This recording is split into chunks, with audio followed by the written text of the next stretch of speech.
kita kan punya big data. Saya nih lihat ya, Oke. punya big data. Dari big data itu menggrab kira-kira 110 juta. 110 juta? Ya, Ini serius. rakyat?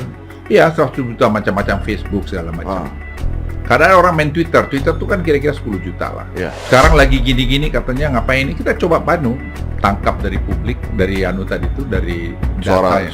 data-data tersebut. Oke. Yaitu bilang kita mau habisin 100 triliun lebih untuk milih ini, keadaan begini, ngapain sih? Bentar, berapa?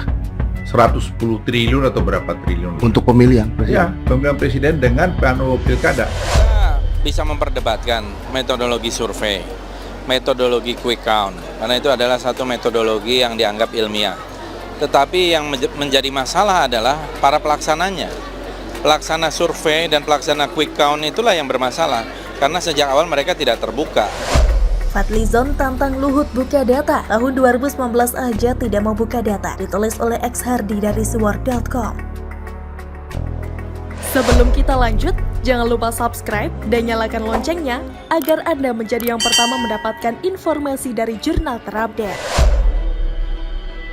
Saya berpikir wacana penundaan pemilu semakin serius dibicarakan.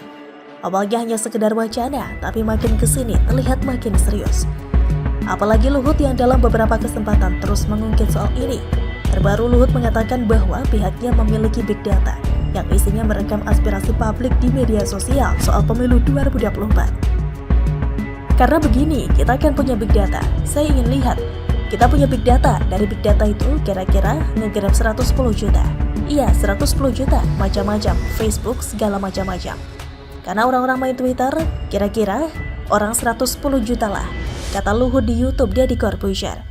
Dari big data yang diklaim Luhut, dia sebut rakyat Indonesia mengkritisi dana 100 triliun rupiah lebih untuk pemilu 2024. Dana ratusan triliun ini memang diajukan KPU kepada DPR dan pemerintah. Sekarang lagi gini-gini, katanya, kita coba tangkap dari publik, dari data-data tersebut, yaitu bilang kita mau habisin 100 triliun rupiah lebih untuk memilih. Ini keadaan begini, ngapain sih ya untuk pemilihan presiden dan pilkada? Kan serentak, katanya. Dengan aspirasi yang diklaim tersebut, Luhut bilang seharusnya aspirasi publik soal keengganan menggelar pemilu 2024 ditangkap oleh partai. Partai mempertimbangkan serius aspirasi penundaan pemilu ini. Apalagi Luhut mengklaim banyak contoh negara lain menunda pemilu atau memperpanjang masa jabatan presiden.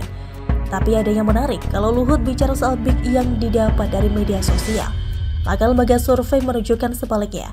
Misalnya survei terbaru LSI Denny JA menunjukkan hasil terkait wacana penundaan pemilu 2024. Salah satunya mayoritas pemilih PKB 66,2%, Golkar 80,5% dan PAN 93,7% menolak penundaan pemilu.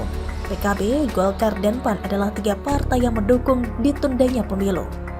Tidak lama setelah itu Fadlizon meminta Luhut untuk mengungkap data tersebut ke publik. Tujuannya agar semua transparan dan tidak ada kesan menghalalkan cara untuk tujuan pelanggaran konstitusi. Di satu sisi saya setuju dengan usulan Fadlizon. Saya pribadi penasaran dengan big data yang disebut Luhut. Saya pribadi ikut menolak penundaan pemilu, apalagi perpanjangan jabatan presiden hingga 3 periode. Dikhawatirkan singa buas yang nafsu politiknya tidak terkendali dapat angin segar untuk membuat keributan. Tapi yang mau saya bahas kali ini adalah kemunafikan Fadlizon. Kita kembali dulu ke tahun 2019 saat terjadi bentrokan quick count antara lembaga quick count resmi dengan quick count yang katanya internal kubu Prabowo Sandi. Dari berbagai lembaga yang terlibat, hasil quick count untuk Jokowi Ma'ruf Amin mendapatkan 55% suara, sedangkan Prabowo Sandi 45%. Lucunya kubu Prabowo malah mendeklarasikan kemenangan sendiri. Prabowo sebut pihaknya yang pemilu dengan suara 62%. Perhimpunan Survei Opini Publik atau Persepi menantang kubu Prabowo buka data karena semua lembaga quick count bersedia membuka data. Tapi pada akhirnya terjadi jurus ngeles dan berkelit dengan jawaban yang normatif. Masih ingat gak ngelesnya Fadlizon gimana? Fadli yang saat itu jadi anggota Dewan Pengarah BPN Prabowo Sandi bilang lokasi rekapitulasi suara yang dilakukan tim berpindah-pindah.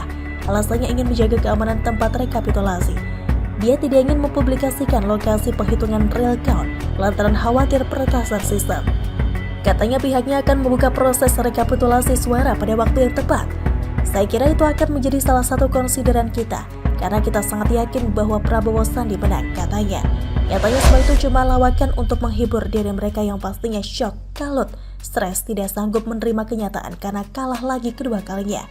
Di satu sisi saya setuju aja Luhut ditantang buka-bukaan data agar tidak dijadikan bahan gorengan kubu sebelah.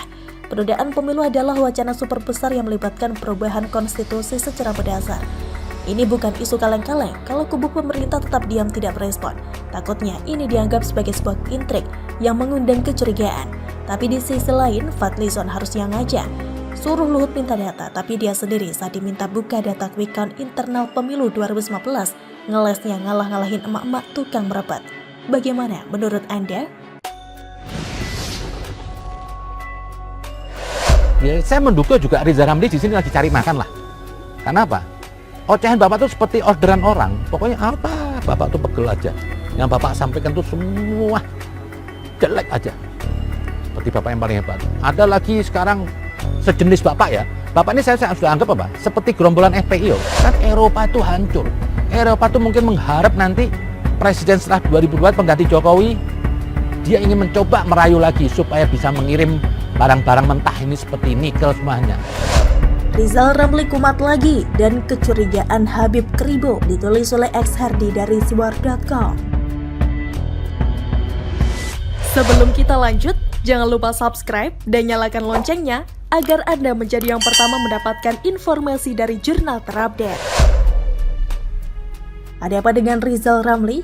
Apakah nafsu politiknya tidak bisa ditahan 2 tahun lagi sehingga makin lama orang ini makin kelihatan stres dan putus asa? Tiap kali ngomongin soal Jokowi, kayaknya Rizal Ramli selalu kepanasan. Mungkin kalau dia di Kutub Selatan, dia tetap gerah dan kepanasan saking panasnya hati membayangkan Jokowi. Kalau ditanya berapa kali Rizal Ramli sudah meminta Jokowi mundur dari jabatannya, saya pun tidak bisa hitung lagi. Too many times. Seolah hidup Rizal Ramli tidak berarti kalau tidak menyuruh Jokowi mundur. Menyuruh Jokowi mundur sudah kayak minum obat bagi dia. Rizal Ramli baru-baru ini terang-terangan meminta agar Presiden Jokowi lebih baik mundur dari jabatannya sebagai presiden dengan cara baik-baik. Menurutnya, semakin lama menjabat, Jokowi malah membuat rakyat susah. Saya minta supaya Jokowi ngaca, supaya tahu diri karena kinerjanya payah banget, kata Rizal Ramli. Kinerja payah? Bukankah itu Rizal Ramli yang kinerja payah banget sehingga dipecat? Sepertinya yang harus ngaca itu adalah Rizal Ramli sendiri. Kuman di seberang tampak jelas tapi bobrok sendiri tidak kelihatan. Harusnya dia yang ngaca seminggu penuh. Rizal Ramli kemudian membeberkan beberapa alasan meminta Jokowi untuk mundur dari jabatannya sebagai presiden. Kinerja soal ekonomi sebelum pandemi aja udah rusak. Ini lebih rusak lagi. Kedua, dia bukan mengembangkan demokrasi, malah demokrasi jalan mundur, kata Rizal Ramli.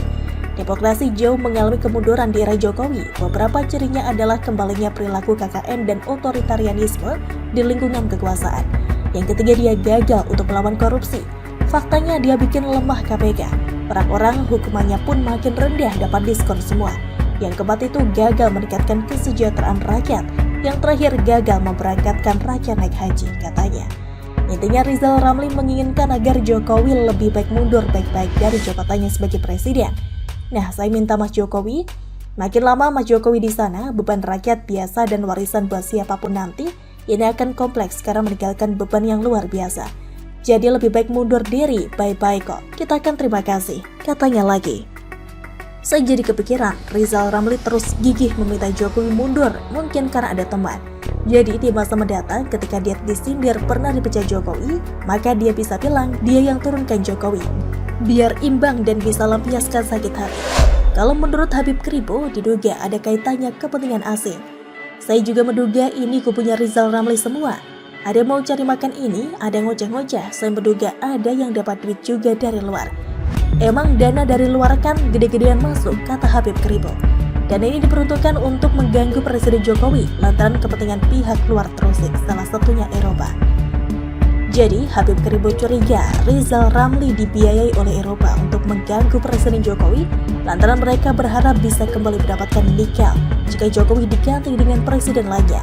Eropa itu hancur. Eropa itu mungkin mengharap nanti presiden pengganti Jokowi dia ingin mencoba merayu lagi supaya bisa mengirimkan barang-barang mentah lagi seperti nikel, katanya. Bicara soal kepentingan luar negeri yang terusik, saya tidak menampik. Cuma kita tidak tahu siapa-siapa saja yang bermanuver demi kepentingan asing. Tidak mungkin pihak luar tidak ngamuk. Jokowi menghentikan ekspor beberapa barang tambang mentah. Pengelolaan SDA juga diambil alih dari asing. Tapi mungkin mereka terima dengan lapang dada. Mungkin pihak luar tidak frontal melawan dari depan, tapi dari pembiayaan terhadap kelompok yang tugasnya mengganggu pemerintahan. Sekaligus merancang berbagai isu untuk membuat keributan di tengah masyarakat. Lebih mudah mengajak-ajak pemerintah lewat rakyat. Rakyat dibuat tidak percaya dengan pemerintah. Dan saya tidak perlu beritahu pihak luar mana yang paling sering menggunakan tangan orang lain untuk mengacak-acak sebuah negara. Mereka juga sudah pernah mengacak-acak negara ini di masa lalu. Makanya kalian pasti pernah dengar di negara ini banyak oknum yang kurang ajar yang bisa-bisanya menggadaikan negara ini dan membuat keributan demi kepentingan luar. Nafsu politik membutakan mereka semua. Bagaimana menurut Anda?